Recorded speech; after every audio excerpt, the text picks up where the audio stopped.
విశ్వంలో ప్రతి ఒక్కటి మనం చూస్తూ ఉంటాము. ఇవన్నీ పొరలు కప్పబడి ఉంటాయి. ఒక్కొక్క పొర లోతుల్లోకెళ్ళి మనము చూడాలి. సమాజము, శరీరము, లేదు స్త్రీనా, పురుషుడా, తర్వాత ఇంకా లోపలికెడితే మనసు, ఆలోచనలు ఎలా ఉన్నాయి, మూడ్స్, ఆనందంగా ఉన్నామా, దుఃఖంలో ఉన్నామా, ఇంతవరకు మనము చూడగలుగుతాము. అది దాటి చూడగలుగుతున్నామా అంటున్నారు గురుదేవులు ఇక్కడ. ఏది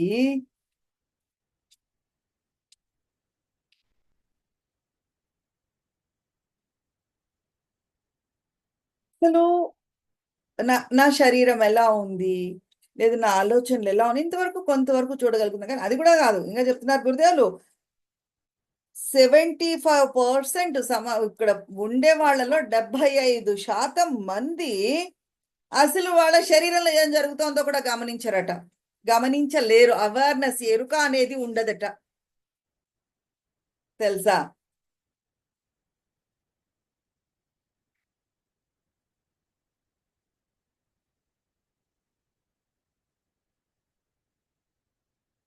ఎవరేమనుకుంటున్నారో, వాళ్ళు ఏమంటున్నారు, వీళ్ళు ఏమంటున్నారు, అక్కడేమవుతోంది, ఇక్కడేమవుతోంది, ఇదంతా బాగా గమనించగలుగుతారు. కానీ నా బాడీ ఎలా ఉంది అనేది 75% మందికి తెలియదటండి. చాలా కొద్ది మందికి మాత్రమే ఆ శరీరం పట్ల ఎరుక ఉంటుంది. ఏం చేస్తున్నాము అంటే ఏంటి? చా కడుపు నిండా ఫుల్గా తినేస్తాం, పప్పు, కూర, పులుసు, అప్పడాలు, అవి ఇవి అన్నీ తిన్నాక అక్కడ ఐస్ క్రీమ్ కనిపిస్తుంది. పొట్ట పట్టదు, ఏమవుతుందో భయం ఉంది, కానీ వేసేద్దాం. అయ్యో పొట్ట ఏమవుతుందో ఇంకా ఎక్కించేస్తే అనే తపన, అనే ఆలోచన, అక్కడ ఎరుక అనేది ఉండదు. జై గురుదేవ్.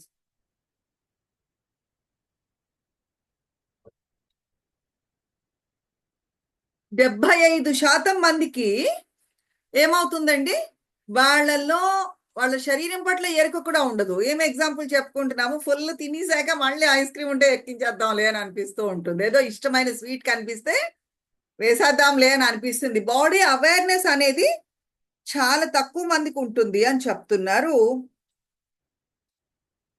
దానికంటే కూడా ఎక్కువ వాళ్ళకి ఎరుక ఏముంటుంది, ఎవరే అనుకుంటున్నారు, వాళ్ళు ఏం ఆలోచిస్తున్నారు, వీళ్ళు ఏమనుకుంటున్నారండి, గాసిపింగ్ అంటాను చూసారు, అది చాలా ఎక్కువ ఉంటుంది. చాలా తక్కువ మందికి మాత్రమే ఆ శరీరం పట్ల ఎరుక ఉంటుంది. చాలా తక్కువ మందికి మాత్రమే వాళ్ళు ఏం చేస్తున్నారు అనేది అవగాహన ఉంటుంది, అవేర్నెస్ లో ఉంటారు.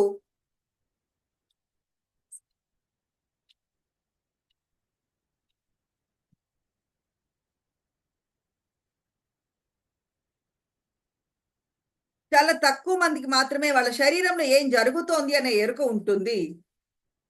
అంతకంటే చాలా తక్కువ పర్సెంటేజ్ పీపుల్కి వాళ్ళ మనసులో ఏం జరుగుతోంది అనే అవగాహన ఉంటుంది టండి, ఆ ఎరుక ఉంటుంది టండి.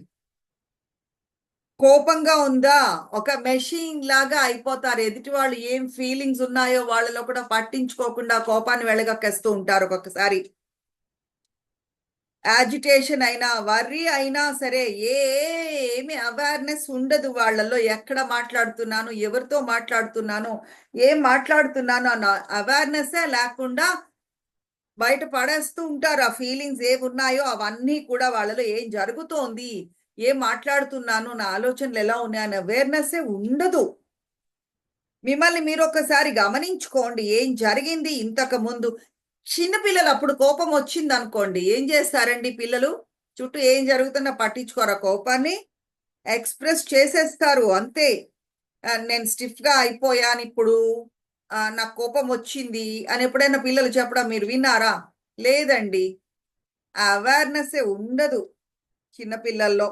ఆ పరిస్థితుల్లో లీనమైపోతారు వాళ్ళు. అరే ఈ సంఘటన ఇలా జరుగుతోంది అనేది వాళ్ళకి ఎరుక ఉండదు. అయితే మీరు ఎప్పుడైతే ధ్యానం చేయడం మొదలు పెట్టారో అప్పుడు కోపం కానీ, కాస్త అన్‌హ్యాపీగా అనిపించినా సరే, లేదు ఆలోచనలు వస్తున్నాయి. నాకెందుకో ఇవాళండి చాలా ఆలోచనలు వస్తున్నాయండి ధ్యానంలో కూర్చుంటే అన్న సందర్భాలు ఉన్నాయా లేదా? అంటే ఏంటి? ఆలోచనలు వస్తున్నాయి అన్న గ్రహింపు మనలో ఉంది. ఆ ఎరుక మనలో వచ్చింది అంటే, ఆలోచనలు లేని స్థితి కాసేపైనా మీరు ఎక్స్‌పీరియన్స్ చేసున్నారు కాబట్టే, ఇప్పుడు ఆలోచనలొస్తున్నాయి అనే ఎరుక మీకు వస్తోంది. ఈ ఆలోచనలు ఎలా అయినా నేను తగ్గించుకోవాలండి. నిజం చెప్పాలి అంటే, మనం చాలా మందితో మాట్లాడుతూ ఉంటాము. మన మాటలు వింటున్న వాళ్ళు మనల్ని ఎస్టిమేషన్ ఏస్తూనే ఉంటారు. ఏంటో గొప్పలు చెప్తున్నారండి వీళ్ళు. ఈ మాట్లాడేదొకటి వీళ్ళేమిటో నాకు తెలీదా? కోపమొస్తే వీళ్ళెలా బిహేవ్ చేస్తారో నాకు తెలీదా? అవునా కాదా? మన మనసు కనిపిస్తుంది. మన ప్రవర్తన వాళ్ళకి పట్టిచ్చేస్తుంది. నాక్షగోచరవు. ఇంకొంతమంది ఏం చేస్తూ ఉంటారండి, ఈ ధ్యానంలో కూర్చున్నప్పుడు ఎక్స్‌పీరియన్స్ ఎలా వస్తుందో చూడాలి అనుకుంటారు. అంటే నీలం రంగు కనిపిస్తోందండి. తెల్ల రంగు కనిపిస్తోందండి. నాకు ఈ కనుబొమల మధ్యలోనేమో గోల్డెన్ కలర్ లైట్ కనిపించి ఏవో రకరకాల కబుర్లు చెప్తూ ఉంటారు.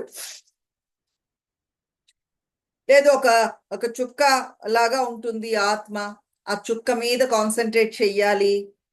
కళ్ళు మూసుకున్నప్పటి నుంచి ఏమవుతుందో తెలుసా? ఆ ఆత్మ అంటే ఒక చుక్కేమో అనుకుంటారు. అదెక్కడుంటుందో వెతుకుతూ దాని మీద ఎలా అయితే అంటే ఏమవుతోంది అంటే ఆహ్, ఆలోచన పరిధి లిమిట్ అయిపోయినందువల్ల అనంతమైన ఆత్మ చైతన్యాన్ని ఆత్మని కూడా ఏ ఎలా చూద్దామా? ఈ దృష్టి దగ్గర నిలిపేద్దామని అనుకుంటారు. లిమిట్ చేసేస్తారు పర్సెప్షన్. ఒక చుక్కలాగా కనిపిస్తుందేమో ఆత్మ అని చిన్నగా ఆలోచిస్తారు. అంత అనంతమైన దాన్ని కూడా ఇముడ్చుకోవడము, అర్థం చేసుకోవడము, అవగాహనలో ఉండడం అనేది కష్టం. ఒక చుక్కలాగా ఊహించుకుందాం, దృష్టి వరకు ఆపేద్దామని అనుకుంటూ ఉంటారు. సెల్ఫ్ రియలైజేషన్ అంటే ఏమో తెలుసా? ఏదో వస్తోంది, ఒక పెద్ద లైట్ వస్తోంది, సూర్యుడొస్తున్నాడు. ఎవరు చూస్తున్నారు సూర్యుడిని? ఆ లైట్ ఎవరు చూస్తున్నారు? ఎవరు దేనిని చూస్తున్నారు? ఆ అనుభూతి చెందుతున్నది ఎవరు?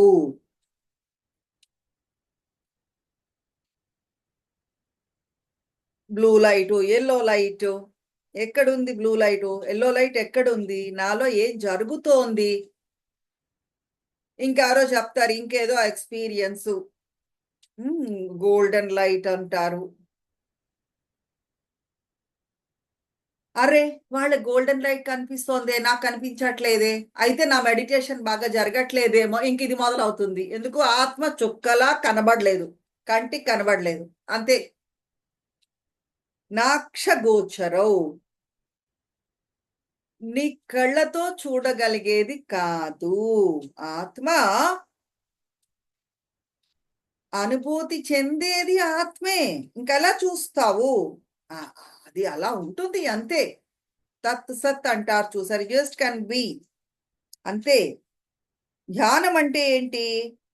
ఏదో చెయ్యడమో, అనుభూతి చెందడమో, చూడడమో, వినడమో కాదు. అంటే ఇలా చెప్తాను చూడండి. ఒక ఐస్ క్రీమ్ మీరు తింటున్నారండి. వేరే దగ్గర గురుదేవులు చెప్పిందే ఈ ఎక్స్‌పీరియన్స్ అనుకోండి. ఒక ఐస్ క్రీమ్ తిన్నారు. చాలా బావుంది అనుకుందాము. వెంటనే మీరది బావుంది అని ఎలా ఎక్స్‌పీరియన్స్ చేస్తారు చెప్పండి? నోట్లో పెట్టుకోగానే కళ్ళు మూసుకొని ఆ! అంటారా లేదా? అంటే ఏంటి? అనుభూతి చెందుతున్నది ఈ కళ్ళతో చూసి కాదు. ఈ నాలుకతో కదా! అనుభవించేవాడు లోపలెక్కడో ఉన్నాడు. అవునా కాదా? ఈ ఐస్ క్రీమ్ ఆ కళ్ళు మూసుకొని లోపలికి తిరగగానే లోపలికి వెళ్లి అనుభూతి చెందుతున్నవాడు ఉన్నాడు చూసారా? అది ఆత్మ అంటే. ఐస్ క్రీమ్ అక్కడ మెటీరియలే కాదు. నాలుక రుచి కూడా కాదు. ఇంకా లోతుల్లోకెళ్ళి ఆనందాన్ని పొందుతాం మనం. అనుభవిస్తాము. ఆ అనుభూతి చెందుతున్నవాడు ఉన్నాడు చూసారు. ఒక మంచి సీనరీ చూస్తే ఏమవుతుందండి, అందులో అలా లయమైపోతాము. ఎంత బాగుందండి.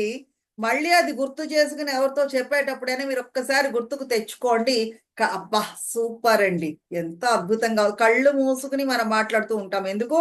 ఆ అనుభూతి చెందేవాడు ఎవడైతే ఉన్నాడో అది ఆత్మ. రైట్. Just be.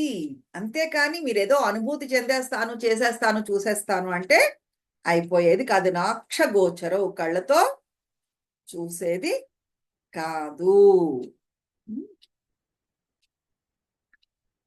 ధర్మాధర్మౌ సుఖం దుఃఖం మానసాని నతే విభో. ఇంకొంతమంది ఏం జరుగుతూ ఉంటుంది, ఇది ధర్మము, ఇది అధర్మము, ఇది రైట్, ఇది తప్పు. అధర్మం అండి, ఇందులో చిక్కుకుపోతూ ఉంటారు కొంతమంది.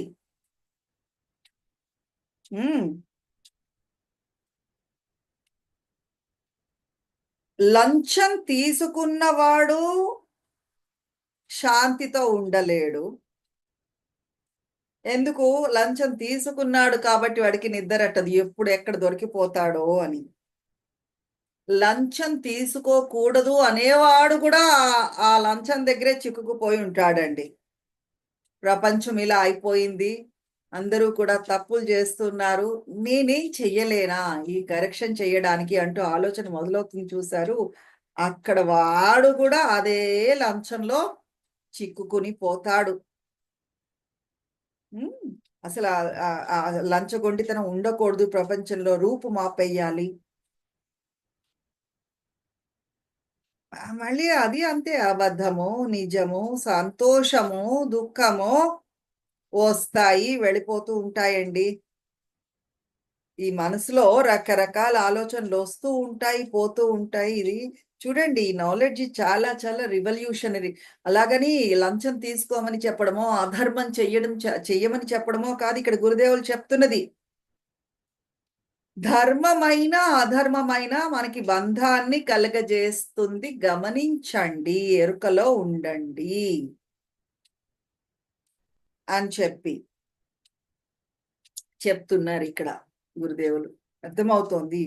ధర్మాధర్మౌ సుఖం దుఃఖం మానసాని తే విభో.